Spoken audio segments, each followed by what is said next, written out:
తాకట్లో ఉన్న మీ బంగారాన్ని విడిపించి ఆ రోజు ఆన్లైన్ రేటుకి కొంటాం. Sharma gold company.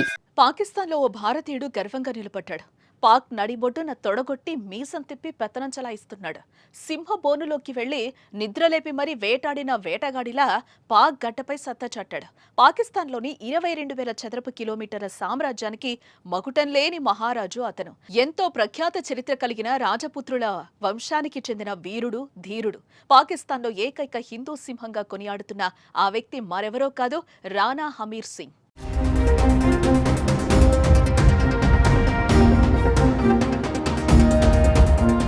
1947లో భారతదేశం పాకిస్తాన్ విడిపోయిన తర్వాత లక్షలాది మంది భారత్ నుంచి పాక్కు వెళ్లిపోయారు. పాక్ నుంచి కూడా లక్షలాది మంది భారత్కు వచ్చారు. అయితే కొంతమంది మాత్రం తమ ఇళ్లను, ఊరిని వదిలి వెళ్లటానికి ఇష్టపడలేదు. అందులో మొదటి వ్యక్తే రాణా హమీర్ సింగ్. ఆయన రాజపుత్ర వంశానికి చెందిన పాకిస్తాన్లో ఉంటున్న ఏకైక భారతీయుడు. ఆయన చరిత్ర అనన్య సామాన్యం. ఇలా ఎందుకనాల్సి వచ్చిందంటే, భారతదేశంలో ముస్లింలు మైనారిటీలైతే పాకిస్తాన్లో భారతీయులు మైనారిటీలుగా ఉంటారు. అక్కడ పెద్ద సంఖ్యలో ముస్లింలుండగా మన హిందువులు తక్కువ జనాభా కలుగుంటారు. దీంతో అక్కడ భారతీయులపై చాలా చోట్ల దాడులు జరుగుతూ ఉంటాయి. ముఖ్యంగా మతోన్మాదులు హిందూ దేవాలయాలు, ఇండ్లను టార్గెట్గా చేసుకుని దాడులకు తెగబడుతూ ఉంటారు. అలాంటి సమయంలో అక్కడున్న హిందువులకు నేనున్నానంటూ ధైర్యం చెప్పి వారికి అండగా, అడ్డుగా నిలబడిన వ్యక్తి ఎవరైనా ఉన్నారా అంటే అది రాణా సింగ్ మాత్రమే.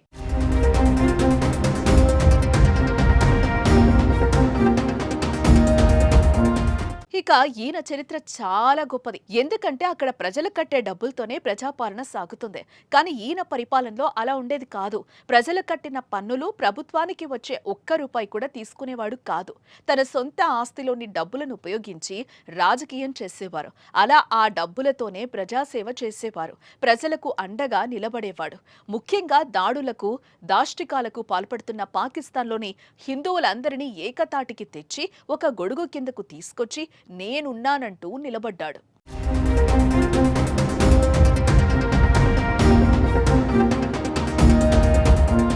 అయితే ముస్లిం గడ్డపై, అది ఓ తెలుగు వ్యక్తి ఇంత ధైర్యంగా నిలబడ్డారంటే అతనిపై ఎవరు దాడి చేయలేదా, కుట్రలు చేయలేదా అనే సందేహం కూడా వస్తుంది.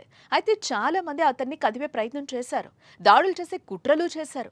కానీ అతని ధైర్యం ముందు అవేవీ నిలవలేదు. అప్పటి పాక్ ప్రధాని భుట్టో నుంచి ఇప్పటి వరకు ఆయన అలానే నిలబడ్డాడు. నేను నిజమైన హిందూ సింహాన్ని అంటూ నిరూపించుకుంటూ వస్తున్నారు.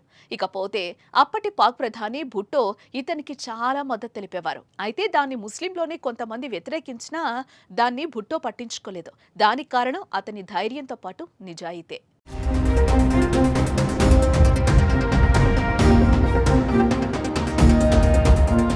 ప్రస్తుతం పాకిస్తాన్లోని ఏకైక హిందూ పాలకుడు రాణా హమీర్ సింగ్. ఇప్పటికే ముస్లిం దేశంలో పాకిస్తాన్లో రాయల్ జీవితాన్ని గడుపుతున్నారు.